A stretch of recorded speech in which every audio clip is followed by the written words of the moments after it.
অনেক মানুষকে বলতে শুনি, এত চেয়ে কি হবে, ভাগ্যে যা আছে তাই পাবে, এর চেয়ে বেশি কিছু মিলবে না।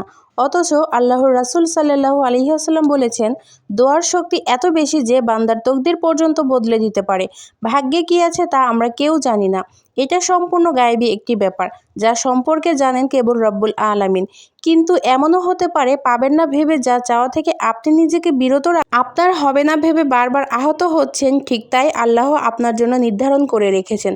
ঠিক তাই আপনার ভাগ্যে আছে। হতে পারে আপনার রব চাইছেন আপনার জন্য নির্ধারিত জিনিসটা আপনি খুব আগ্রহ করে তার কাছ থেকে বুঝে নেবেন। হতে পারে আপনি যা চাইবেন তা আপনার রব আপনাকে দিবেন আপনার চাওয়ার চেয়েও অধিক। হতে পারে অনেক কিছুই, কারণ আমাদের রব সর্বোত্তম পরিকল্পনাকারী। আপনার আমার কিংবা আমাদের মস্তিষ্কে তার পরিকল্পনা কখনোই ধরবে না। আমরা তো অতি নগণ্য, ক্ষুদ্র। তিনি হলেন সর্বশক্তিমান। তাই হাল ছেড়ে না দিয়ে বরং শক্ত হাতে হাল ধরুন। আস্থা রাখুন, ভরসা রাখুন আপনার রবের প্রতি। আপনার রব তার বান্দাদের জিতিয়ে দিতেই বড্ড বেশি পছন্দ। তো আসসালামু আলাইকুম সবাইকে। সবাই কেমন আছেন? আলহামদুলিল্লাহ, আমি আপনাদের দোয়াতে অনেক অনেক ভালো আছি। নতুন আরও একটি বড় ভিডিও নিয়ে চলে আসলাম তো এইখানে কিছু কথা বলতে বলতে আমি অনেক কাজকর্মই সেরে ফেলেছি। এখানে আমি তেলাপিয়ার মাছ রান্না করতেছিলাম, আলু আর হলো এটাকে আপনারা কি তরকারি বলেন, আমরা তো ঝিঙ্গা বলে থাকি। তেলাপিয়া মাছটা আমি সাধারণত টমেটো দিয়ে ভুনা করি, কিন্তু আজকে একটু মনে চাইলো যে তরকারি রান্না করে খাই, তো এই জন্যই রান্না করে নিলাম। তো এই জন্য আমি প্রথমে হলো নর্মালি মাছটা আর কি ভেজে নিয়েছিলাম। তারপরে এখানে আলুটা একটু আগে আমি পেঁয়াজের সাথে ভেজে নিয়েছিলাম, তারপরে হালকা আদা রসুন দিয়েছিলাম। তারপরে এখানে হলুদ, তারপরে মরিচের গুঁড়া, ধনিয়ার গুঁড়া এগুলো দিয়ে একটু আলুটা ভালো মতো কষিয়ে তারপরে হলো আমি পরে এই ঝিঙে তরকারিটা দিয়েছিলাম, কারণ এই তরকারিটা খুব তাড়াতাড়ি সিদ্ধ হয়ে যাবে।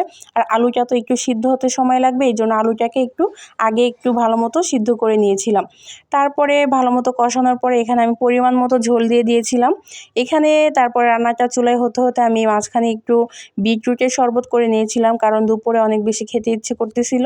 বিটরুটটা আপনাদের কাছে কেমন লাগে? আমার কাছে না অতটা ভালো লাগে না, কিন্তু অনেক নাকি উপকার আমাদের জন্য। শরবত তো আমার কাছে একদমই ভালো লাগে না, নর্মালি একটু সালাদ হিসাবে খেতে ভালো লাগে। তো অনেক আপু এবং ভাইয়েরা তো ঈদের মধ্যে গ্রামে যাচ্ছেন বেড়ানোর জন্য, তো আমরা যাচ্ছি না, আমরা ঢাকাতেই আছি। তো যে যেখানেই যাবেন খুব সাবধানে যাবেন, কারণ এখনের রাস্তাঘাট বা যানবাহনের অবস্থা খুবই খারাপ, তাই খুব সাবধানে যাবেন। যাদের বাচ্চা কাচ্চা আছে অবশ্যই দেখে শুনে রাখবেন, যেহেতু ঝড় বৃষ্টির দিন। তো সবাই ভালো থাকবেন। আজকে এই পর্যন্তই। এই তরকারিটা অনেক বেশি মজা হয়েছিল, আর শরবতটা দেখতে অনেক সুন্দর, কিন্তু খেতে একদমই মজা না, সত্যি কথা।